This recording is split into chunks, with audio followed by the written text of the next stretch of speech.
لو شفت الوش ده اعرف انك تحت المراقبة. بس استنى قبل ما تعدي الفيديو، تعالوا لازم تعرف مين الست دي.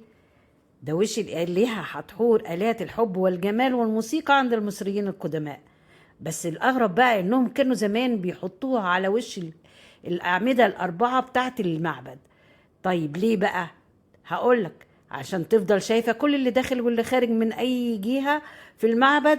ودي كانت فكرة أو أساس عقيدة العقيدة الفرعونية، في إن لازم يبقى الإله حاضر وشايف ومتابع كل حاجة في المكان ده.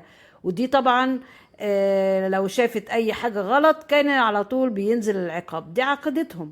المصري القديم ما كانش بيعتبر ان الاعمده اللي موجوده في المعبد دي اعمده زينه، دي كانت ادوات حمايه روحيه وبصريه، عشان كده كانوا بيسموها سيده الحمايه. اما الحاجه اللي فوق راسها ده الصرح اللي كان بيرمز للمعبد نفسه، اللي كانوا بيحطوه فوق راسها علشان يدل على الحمايه والخلود. التمثال الجميل ده هيكون موجود في المتحف المصري الكبير. تفتكر لو دخلت هناك ووقفت قدامها هتبقى تحت المراقبه؟